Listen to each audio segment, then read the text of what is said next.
marriage equality and the mental health of lesbian, gay, or bisexual youth, and bisexual youth.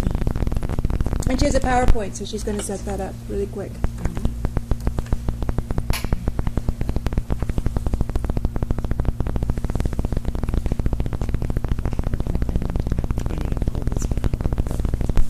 This is like an academic research slam or something.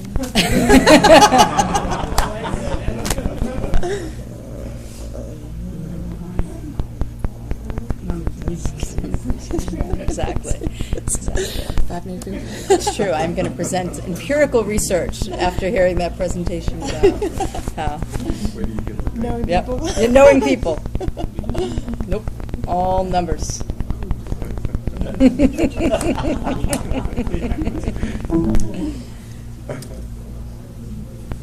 the cameras on. Okay. This is serious.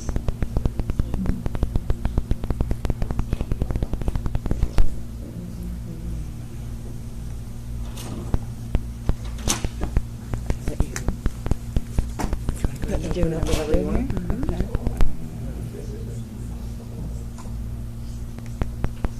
No. That's not what I want. I want the other one. Can I get rid of that? There we go. What happens when you're a Mac user and you don't know how to use that? Okay. I need to go do one more thing. Okay. That's it. What you need to do. Sorry. It's take quarters, isn't it? I would have prepared a little stand-up act if I knew I was going to just be on camera for a couple of minutes, right?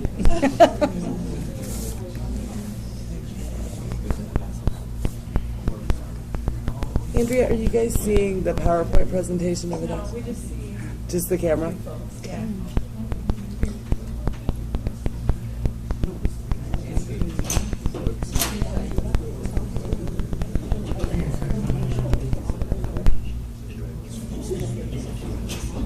I didn't notice it until she mentioned it.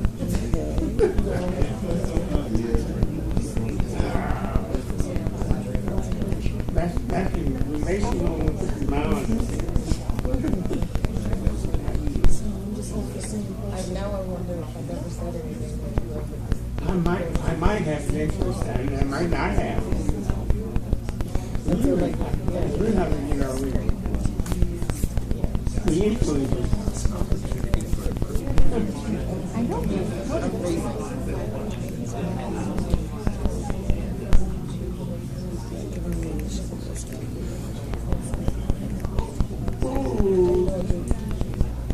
You know, yeah.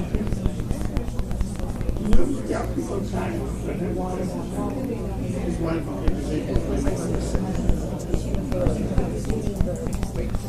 yeah. I love it too. I loved it. That conservative. Yeah. This is just break. This is a little break. An unplanned break. I'm thinking that might be a really cool thing to do. Yes, it is. Some of the ladies. It has like charts and things on it. Is it on there now? But it's not on the screen, right? It's just you. It's just me.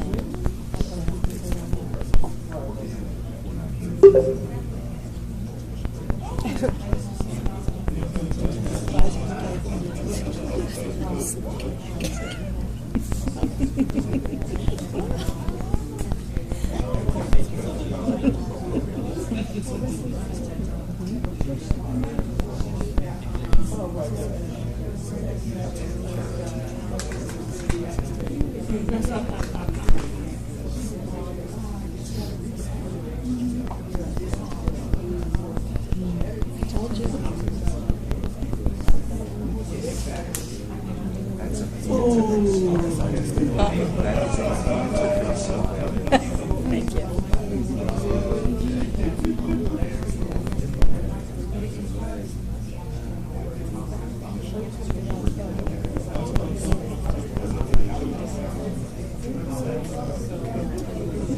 Well, maybe you could just. If it's up here, you just. I just made myself the presenter so I can go back in and make Union the presenter to see if that Okay. changes something here. I'm not really sure how. It's not giving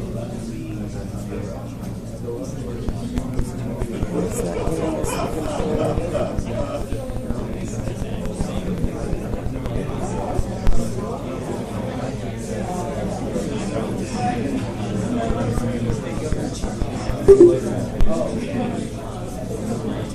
Make presenter. That's good. Ready, show my screen. Okay. If we have action. Looks good.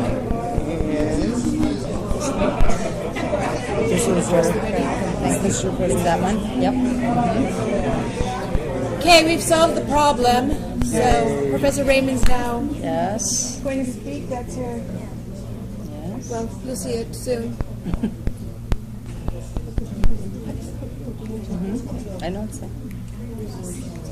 I'm trying to get our camera out of the way. It's taking up a lot of screen space. That's good. No, up there. Is that better? That's fine. It's all good. Little finger one. Okay. Thank you for your patience. All right. Yes. Great. Thank you, everybody, for your patience. Okay. So my presentation today is Feeling Sad or Getting Better, Marriage Equality and the Mental Health of Lesbian, Gay, and Bisexual Youth. I can move my slide. How do I move my, oh, there you go. Okay, it doesn't do it. Okay, great. So it's well documented that lesbian, gay, and bisexual teens are at a disproportionate risk for negative mental health, and they experience higher rates of victimization, substance abuse, and suicidal behaviors than their heterosexual peers. One of the explanatory frameworks for understanding health disparities is the minority stress model. And I'm not going to go through the whole model. I just sort of showed you a little picture of the model there at the bottom. The minority stress model suggests that the circumstances in the environment contribute to stressors, including stressors that are unique to members of particular minority groups. These stressors can be individual prejudices or discrimination, but they can also be structural inequalities and structural discrimination. The model's been applied to many groups in the past. It's been applied to racial and ethnic minorities. It's been applied to women. It's been applied to immigrants. And in this case, I'm applying it to lesbian, gay, and the lesbian, gay, and bisexual population, particularly youth, high school students.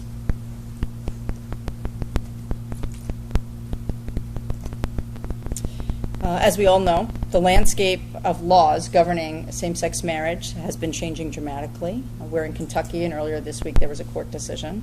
As of right now, there are 20 states, including Washington, D.C., that allow same-sex marriage.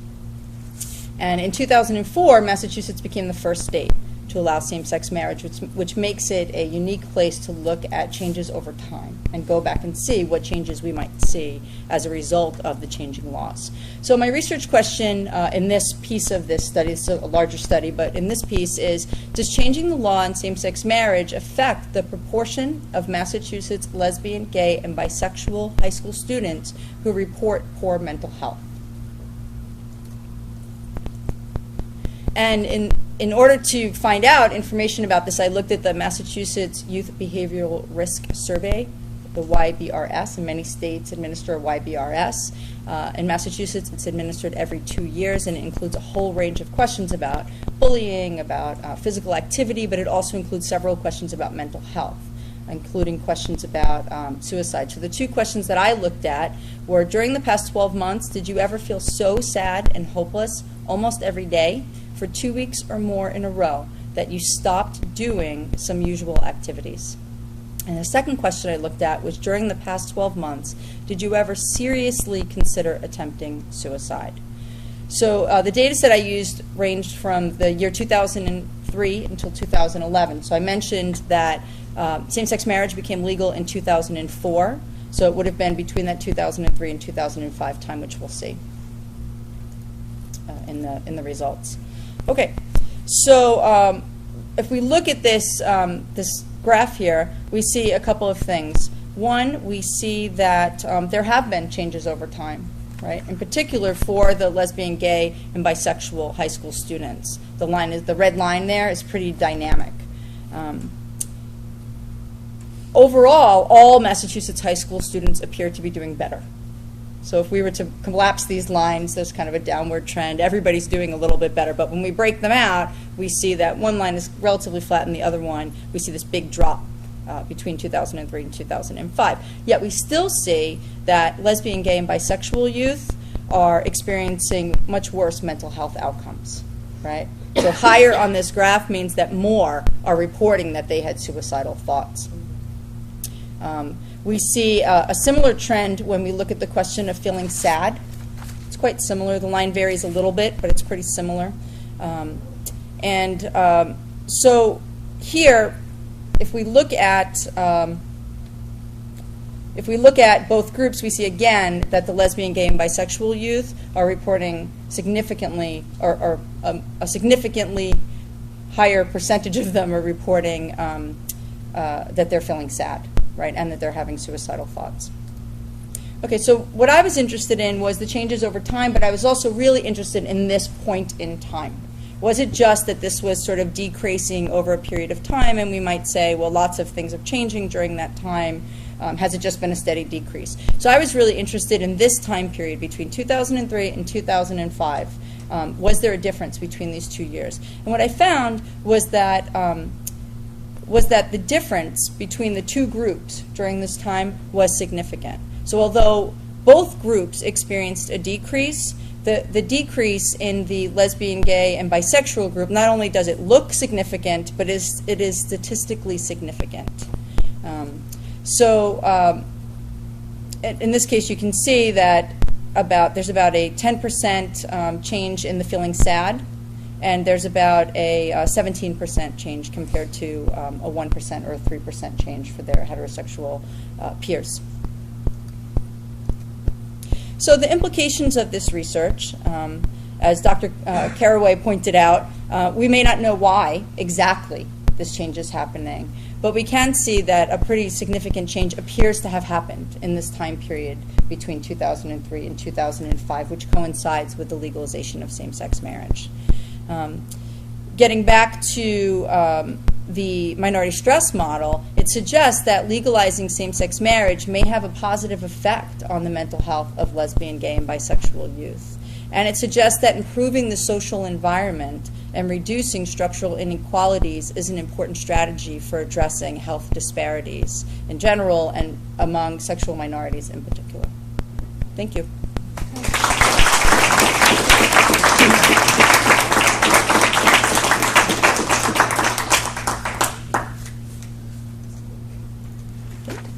Thanks, Jennifer. So now we have quite a different presentation. It's going to be collaborative with students. There's going to be 2 PhD students, Jesse Carlo and Adi Casillas, who are going to, are you going to read as well, Dr. Allerdyce? Who are going to do a dramatic reading of Dr. Diane Allerdyce, who is the Chair of Humanities in the PhD program, a dramatic reading of her screenplay based on her novel. It's a screenplay in progress? It's a novel in progress. So would you come up?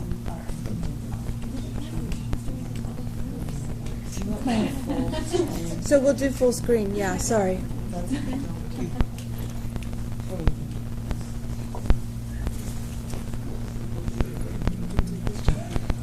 Can you tweet your microphone?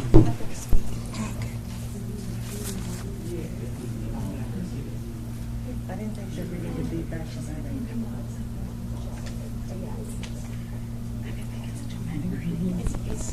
It's very dramatic. The drama is implicit.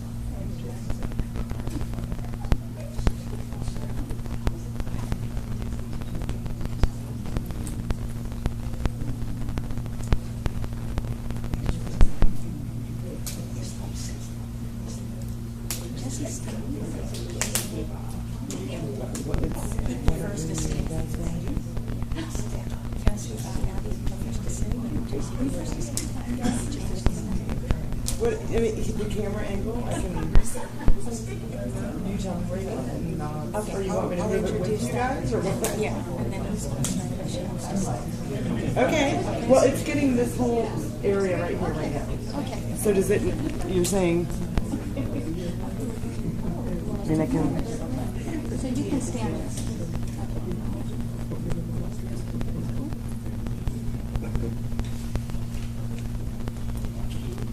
Hi, everyone. I'm going to be presenting through these two very talented students in the PhD program. Both of whom are consummate performers in their own right. Excerpts from my novel in progress, which is based on a screenplay that I wrote in 2010. The screenplay is called Hurricane Dreams, and it traces the trajectory of a protagonist who goes to Haiti after the earthquake in 2010, while being informed by an early experience that he had with his family in 1992 when he was 12 years old, and that was encountering Hurricane Andrew in Homestead, Florida, during a trip to Florida with his single mother, Julia, who was taking them to Florida to enroll his sister, Holly, in a program for eating disorders, which is a world-renowned center in Pembroke Pines. So I am going to go over, we are going to go over the 10 minutes a little bit, but Andrea said she was donating the time that she didn't use. So thank you. Jesse will read first, and he prefers to stand, and then Addie will read the second scene.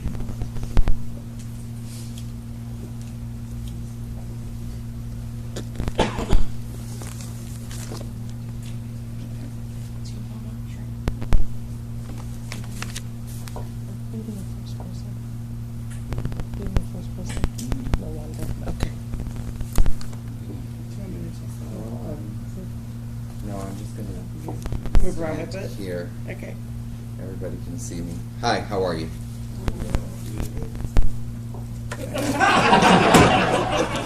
Y'all are that time? Good evening.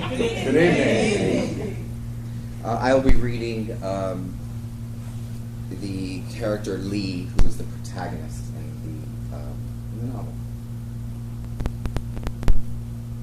It's after dinner that I miss you most. When the clanging of pots and pans has stopped in the kitchen, and the energy of the whole compound shifts in slight gradations with the waning light. I sometimes get a feeling that reminds me of being homesick, only it's not for any particular place. In fact, when I'm in the States for any significant length of time, it is this place I get homesick for. I guess it's nostalgia for a time when summer evenings after dinner in upstate New York were filled with freedom and excitement. The pickup football games and the empty lot across the street. You chasing fireflies. We called them lightning bugs, remember? With the mason jar lid you made with a hammer and nail to punch holes in. Julia and her pack of friends discussing poetry and politics and the pursuit of happiness on the screen porch. Here in rural Haiti, the evenings are remarkably similar, though the setting is so different. That's the time of day when our gaggle of kid pies, as Julia used to call her children, are together in one place on the compound. We have 36 kid pies, including the former orphans. Miriam hates that word. I use it only to describe, not to distinguish. And then there are Jonathan and Natalie's 3 boys, and our little Sophie, whose skin is smooth, blending with all of their colors, as if all the pigments of everyone here were combined into smooth texture of her little face. Despite the difference between her skin tone and yours, though, I can see a bit of you in her, especially in the way she cocks her little body and juts out her chin when she senses something astonishing or suspicious in what someone has said. If Miriam and I should suggest it's her bedtime, for instance, when the older kids are still working on jigsaw puzzles under the tiki, playing tag, or dancing to American music, blasting in unison from their cell phones, then Sophie is certain to strike that pose, channeling you. Now it's mid-morning and I'm in my study, trying to do, well, just that, not having much success. Instead, I keep looking again and again at this photograph. The same one that looked out at me from my office bookshelf that day in Miami when I heard of the news of the earthquake, as it always did while I was still teaching at the university. Now I keep it here in my study at the orphanage that bears your name to remind me, as if anyone really needs reminding, of two catastrophes, 18 years apart, that overturned the lives of so many people, not to mention that one at the midpoint of that span. You might say we were among one of the lucky ones, although you aren't here to say it to me now. And in a funny way, that doesn't matter. Sometimes I hear your voice as clearly as if you were telling me to get my butt up and see something that was too good to miss. Some crazy scene unfolding in Julia's love life, for instance. Or Grandpa Avery stripping down to his waist and driving off a dock into a canal to save an elderly drowning dog. You've been gone nearly 2 decades now. It's hard to believe that from the way this photo has the power to catch the light and make me catch my breath. There is something about the way Julia is smiling and pulling us in toward her from the middle, our heads leaning against hers. That always strikes me. Our smiles look real, not put on for the camera. Sometimes when I pass this photo and catch a glimpse while going about other tasks, I'll pause and try to figure it out. I would have been 12 then, and you were 16. The blonde highlights in your red hair glistening in the unnatural light from behind the storm clouds above our heads, as you and I press our faces against either side of Julia's. She has her arms behind our backs, her hands encircled around our shoulders. She's squeezing us into her as if she has no intention of ever letting go. It's possible to see this from that image, and that we were a family in crisis. The term the social worker at your treatment center used to describe us when we finally made it to your intake appointment a couple of weeks later. I guess Rick took this picture that day at the beach after we rescued Avery from a shore entrapment in the mobile home that night before and a week before everything else began to happen. At that particular moment, it seems we were almost normal. It was kind of like that split second of stillness where a wave pauses at its highest point on the shore, and before it heads back to the ocean, a unit of time so tiny to measure, but still continuing to happen over and over throughout the Earth's existence. And we go about our lives as if we are the center of everything. I suppose everyone is the center of everything in their own lives, at least. There's Julia, beaming, happy in the way she was always. It was a safe, comfortable happiness that I don't know was ever recoverable later. Thank you.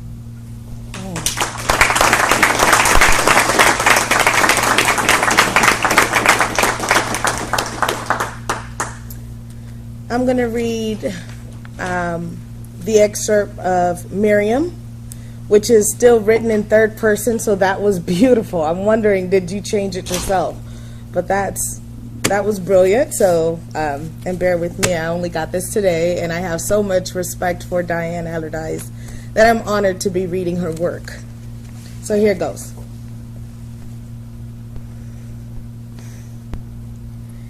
Miriam adjusted the strap of the harness that held her prosthetic arm, pulling up the place where it crossed the baby sling that held Sophie pressed to her chest. The baby had just fallen asleep and was in a breast milk coma. Warm and heavy on the front surface of Miriam's body as she walked up the sidewalk towards her apartment, towards her appointment with Lee, an American official at the USAID office in Pentonville. She tried to remember the funny nickname of the official they were meeting. Was it Hemp? Jump? Buck? She knew it was a one-word syllabus, but she couldn't coax it to the front of her mind. As each of her souls hit the uneven sidewalk, one after the other, she tried a technique that sometimes worked when she needed to find or remember a word, mentally going down the alphabet and trying each combination of letters with new beginning consonants. Bump, cump, bump, thump. When she reached vump, wump, and zump, she decided she hadn't hit the right combination and tried another set of letters from the beginning. Buck, cuck, duck, fuck. She smiled. She nodded and made eye contact with the women displaying goods laid out on a blanket on the sidewalk. Vegetables, shoes of leather or plastic, cooking pots and utensils, sometimes walking around them as if they were jutting out way too far. Men were shoveling concrete in the road while whole families on mopeds zigzagged around their work. Now and then, women carrying an enormous basket on their heads or brandishing a gaggle of recently killed chickens upside down, their feet gestured to her. But for the most part, she passed unobstructed by the demands of vendors. All the while, the words lined up in her imagination, their letters visible to her mind's eye as spongy shapes of various colors moving into groups to form absurd or realistic possibilities of the USAID's official nickname. It wasn't necessary to remember his name, of course. There would be introductions. But the mental exercise pleased her. Hopefully Sophie would sleep through this meeting. Several times as she walked, Miriam lifted her left hand to her right shoulder to adjust the part of the prosthesis that crossed her right scapula. Miriam didn't usually wear both the arm and the baby sling at the same time. Together, they were just too much constriction, especially for someone who always hated the feeling of feeling squeezed in her body. She had always rebelled against any kind of restriction. Being an only child had meant the opposite of that, and the loneliness as well. For Miriam, it meant freedom from the obligations most of her school friends had, such as having to watch younger siblings after school or take them to the community pool at the YMCA for swimming lessons during the summer. Miriam had instead been free to read after school or to take long bicycle rides along the river, to come back home in time for whatever dinner she and either one or the other parent, sometimes both, would decide on. The spur of the moment, they felt like eating whatever they wanted to eat that night, they would eat. Miriam would be consulted on every matter, such as where they should eat, should they order in, run across the block to the corner market for something to cook, or go out. It was as if she was always one of the adults, an equal member of the threesome that was their little family. And so she had not missed having a brother or a sister. She had not planned to desire having children either. It was only after the earthquake that she began to feel as if she wanted a child. She had turned 29 3 days before the catastrophe. Said that already. She couldn't remember when the desire had started to take root in her heart and mind. It had been something.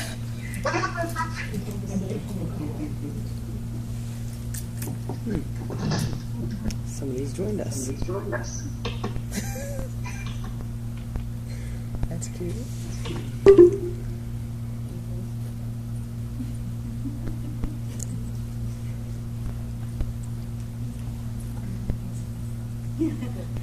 Those are fixed. Yeah, maybe not. This always happens when the writer begins to examine one's epistemological stances.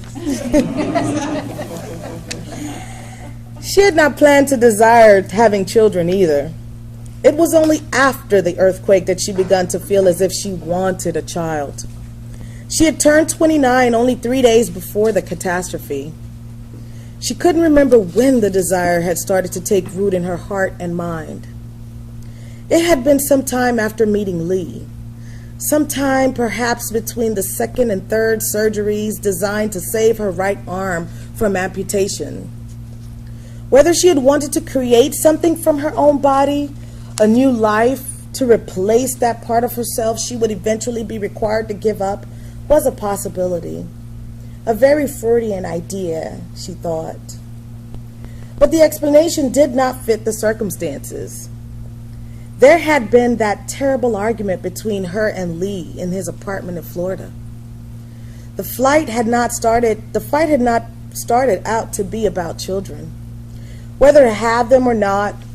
But she remembered realizing part way into the murky deluge of that awful night that the subject had somehow become paramount. She had left the next day for her parents' house in Montreal, and it had been only afterward that the decision was made to amputate the beleaguered arm. The surgery had been performed in Canada only a few months after her and Lee's breakup. So no, she recalled, the desire to have a baby had preceded the loss of her arm. It didn't matter now. The warm, live package that was Sophie moved against her. One little hand spread its wing, a little jazz hand, then settled against its owner's cheek.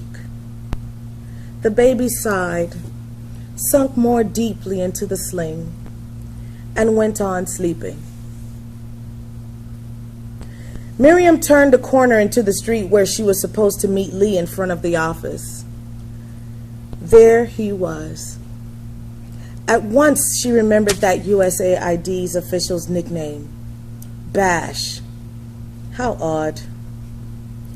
What was more remarkable to Miriam was now with the sight of Lee ahead, standing there, waiting for her, was that calm demeanor of his.